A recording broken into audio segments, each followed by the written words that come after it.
In the news tonight, His Majesty the King instructs all concerned officials and agencies to continue the delivery of aid to the Gaza Strip that today saw relative calm as a 72-hour ceasefire goes into effect. Libya's new parliament appealed for national unity at its first formal session as rival armed factions battle for dominance of the country. And Egypt plans to build a new Suez Canal alongside the existing historic waterway in a multi-billion-dollar project. Good evening and welcome to a new edition of the news. Here are the details. His Majesty the King instructed Prime Minister Abdullah Mansour, the chairman of the Joint Chiefs of Staff General Mash'al Mohammed Zebin, and the Jordan Hashemite Charity Organization JHCO to continue the delivery of relief and medical supplies to the Palestinians in the Gaza Strip. The King also instructed all concerned agencies to take the necessary measures to facilitate the dispatch of aid to the Palestinians in the coastal enclave. Last month, the King issued directives to the Jordan Armed Forces to beef up support for the Jordanian military field hospital in Gaza by providing it with more surgeons and specialized physicians. Since the start of the Israeli offensive in Gaza, the JHCO sent 180 trucks laden with relief and medical supplies to the Strip to alleviate the suffering of the Palestinians. His Majesty the King discussed with Lebanese Prime Minister Tamam Islam the latest developments in the Middle East, as well as ways to forge closer ties between the two countries. During a telephone conversation, the King and the Lebanese Prime Minister reviewed challenges facing the region, as well as efforts to address these challenges in light of the rise of violence, extremism, and terrorism. Islam praised Jordan's efforts to enhance religious dialogue and tolerance and fight violence and extremism. The Lebanese Prime Minister also briefed His Majesty on the latest developments in Lebanon. The King voiced his support to Lebanon in its efforts to address challenges facing the country. During the telephone conversation, the King and Islam also voiced their keenness to boost bilateral ties in the interest of both peoples. Minister of Foreign Affairs and Expatriate Affairs Nasser Judeh discussed with Middle East Quartet envoy Tony Blair the dangerous escalation in the Gaza Strip and efforts to achieve a ceasefire between the Palestinians and Israel. They also stressed the importance of reaching an agreement that ends the ongoing bloodshed and violence, as well as the need to implement the Egyptian initiative. Judeh reiterated Jordan's stance, which rejects the continued Israeli aggression on Gaza and the targeting of civilians, pointing to the efforts led by His Majesty the King to put an end to the Israeli offensive. Blair voiced appreciation for the efforts led by His Majesty to achieve a ceasefire and end the Israeli assault. And to Gaza, officials from Hamas and Islamic Jihad left the Gaza Strip to Cairo for negotiations mediated by Egypt as a first step towards a more enduring end to the month-old war in the Gaza Strip. Israel also sent officials to join the Cairo talks. Earlier in the day, Israel pulled its ground forces out of the Gaza Strip and began a 72-hour truce with Hamas.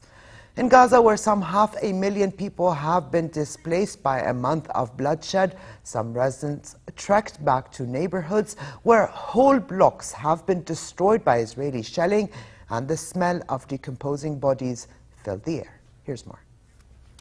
This is how the Gazan town of Shuja'iyya looked like this morning after its residents ventured back home at the start of a 72-hour truce mediated by Egypt.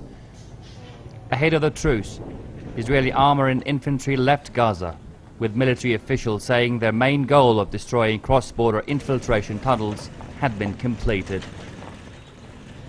Israel's 4-week intensive shelling and bombardment reduced whole apartment blocks to rubble. To many, it seemed as if a tsunami had hit the town of Shuja'iyya, where dead animals littered the ground. This whole area has been completely destroyed. We don't even know where this road is. This neighborhood will become a symbol of this war. It looks like it has been hit by a tsunami. The truce also gave residents of Rafah in southern Gaza to pick up what has remained of their belongings in devastated neighborhoods. Medics found 2 bodies buried under rubble, The number of dead bodies is likely to increase in the hours and days to come.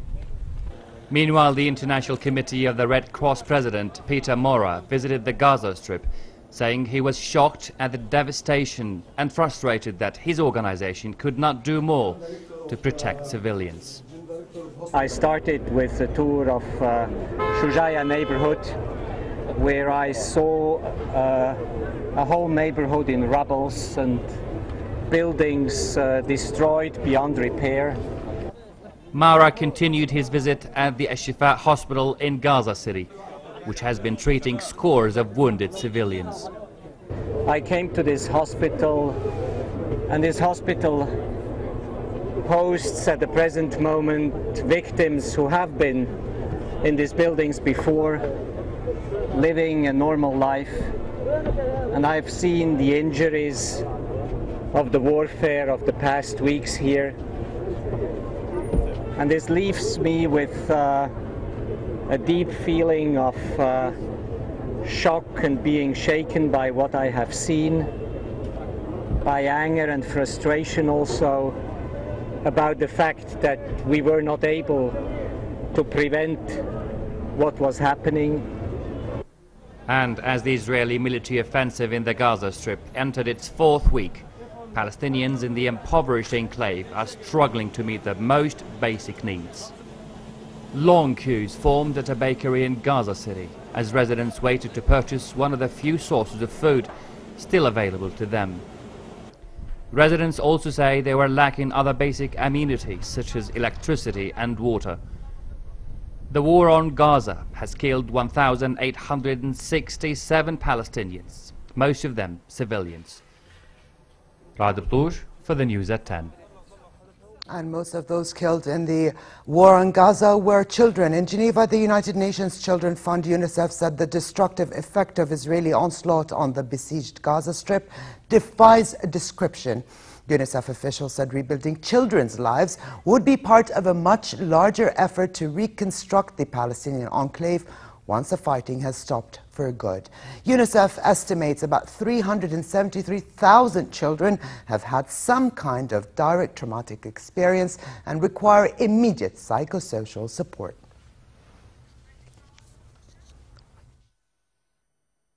If you extrapolate that to a population, say, the size of the U.S., then that would roughly equate to about 200,000 children in the U.S. The damage to schools in Gaza has really been unprecedented.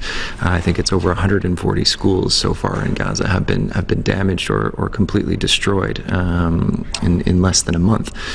And how do those schools get rebuilt? Do they get rebuilt? Look at the cost in terms of the interruption in a child's education that will result in, and how does that impact their prospects for a productive future? And then if you go from there and you look at even before the crisis, the very high rates of unemployment in Gaza, what chances would a young person have to get a meaningful job anyway? Shortly after Israel and Hamas entered the truce, the Palestinian foreign minister met International Criminal Court (ICC) prosecutors in The Hague to push for an investigation into Israel's war crimes. Riyad al-Maliki said there was clear evidence that Israel committed war crimes during its war on Gaza, adding that his administration was making efforts to have Palestine become a member of the ICC, a legal step that would grant the court jurisdiction over crimes in the territory. By joining the court, the Palestinian territories would automatically open themselves up to possible investigations into crimes within their borders. Maliki said the Palestinian Authority is prepared to accept the possible consequences an ICC investigation in the Gaza war could entail. However, as neither Israel nor the Palestinians are members of the ICC, the court has no jurisdiction over Gaza at this time. This could be granted in a UN Security Council resolution. Of course, from our part, everything that has happened in the last 28 days is clear evidence of war crimes committed by Israel that really tantamount to crimes against humanity. It's not that I'm saying that as a Palestinian. It was being really said by many observers, international experts on international law. who has really described this as war crimes. And as a result, there is no difficulty for us to show a case or to build a case. Evidences are there, just, for people to see and to collect. Saeeda Warsi, a senior British minister, has resigned over the government's policy on the Gaza conflict. Warsi, a baroness who sits in Britain's upper house of parliament, accused the government of taking a morally indefensible approach to the conflict between Hamas and Israel. She announced her resignation on Twitter, publishing a copy of a letter she had sent to Prime Minister David Cameron, giving the reasons for her decision. Warsi became Britain's first Muslim to serve in cabinet in 2010, but was later demoted to be a senior minister of state at the Foreign Office and a minister for faith and communities. While UK's Finance Minister George Osborne said he was disappointed over Warsi's resignation, leader of the opposition Labour Party Ed Miliband applauded the Baroness's stand.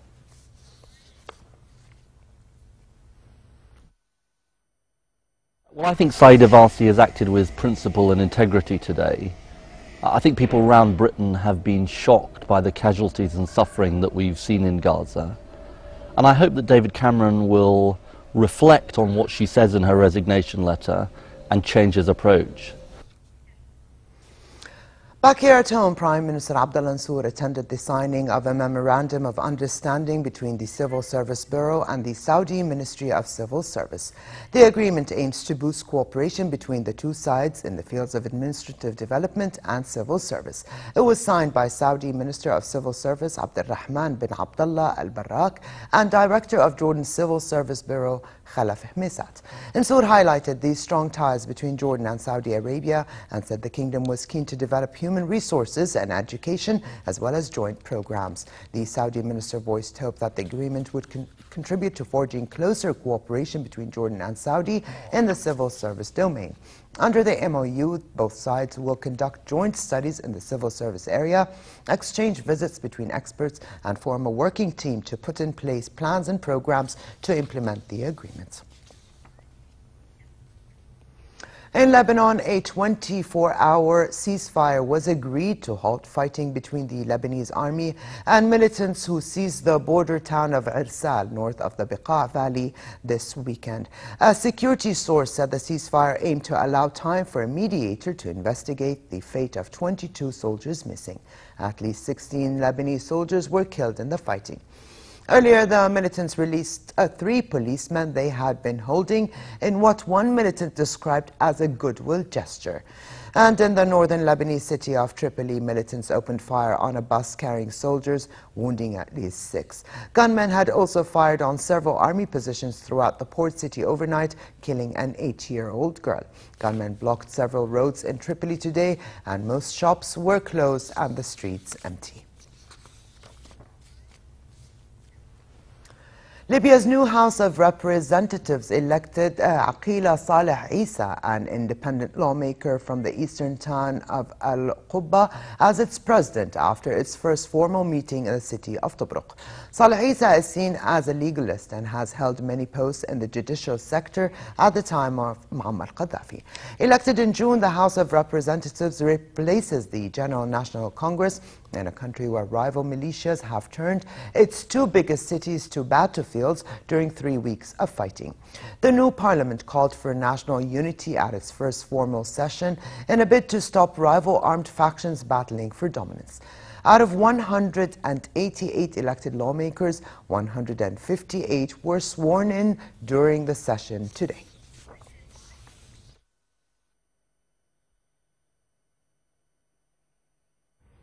Egyptian President Abdel Fattah al-Sisi announced the start of the construction of a new Suez Canal alongside the existing 145-year-old historic waterway. The new channel, part of a larger project to expand Suez port and shipping facilities, aims to raise Egypt's international profile and establish it as a major trade hub. Chairman of the Suez Canal Authority said the total estimated cost of drilling the new channel would be about $4 billion and will be completed in 5 years. Sisi said the armed forces would be in charge of the new project for security reasons.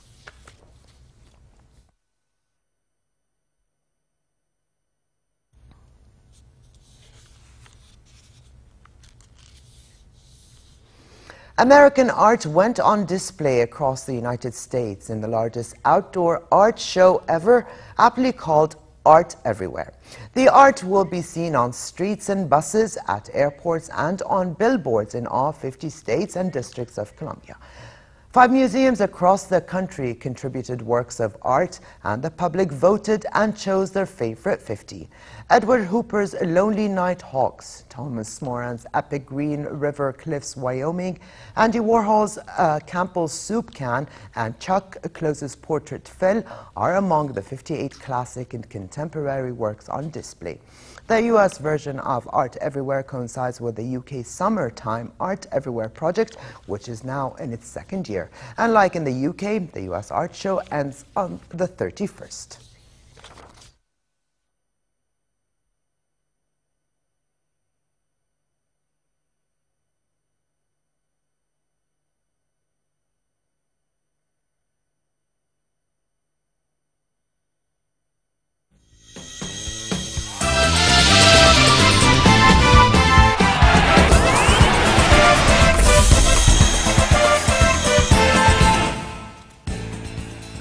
Real Madrid unveiled its new goalkeeper, Keylor Navas, after he signed a 6-year contract with the Spanish club. He moved from Spanish club Levante in a deal said to be worth $13.4 million. The 27-year-old helped Costa Rica reach the quarterfinals of the World Cup for the first time this year in Brazil. Donning a blue goalkeeper jersey and the number 13 on the back, Navas was presented to the fans at the Bernabeu. Navas is Madrid's 3rd signing of the summer, after Germany's World Cup midfielder Toni Kroos and Colombia forward James Rodriguez, who also shone at the World Cup.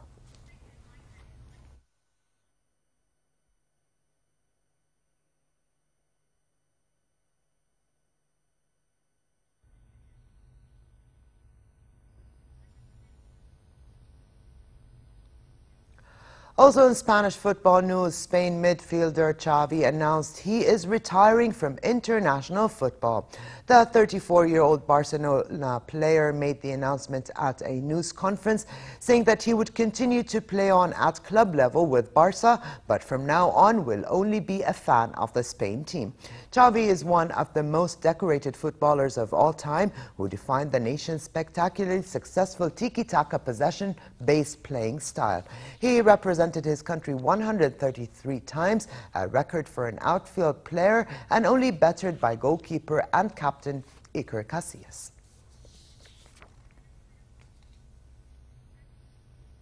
And finally, fair weather continues tonight with northwesterly moderate winds.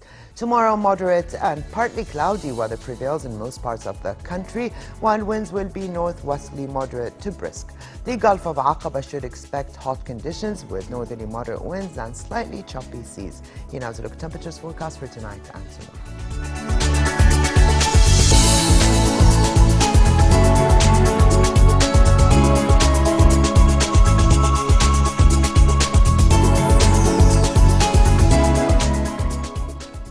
And to close, here's a reminder of the day's top stories. His Majesty the King instructs all concerned officials and agencies to continue the delivery of aid to the Gaza Strip that today saw relative calm as a 72-hour ceasefire goes into effect. Libya's new parliament appealed for national unity at its first formal session as rival armed factions battle for dominance of the country.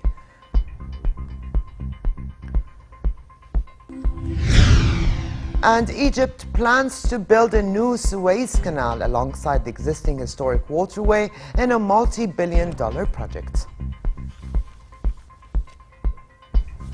And with this, we come to the end of this edition of the news. I'm Touqan. Thank you for joining us. Have a good night, and I'll see you tomorrow.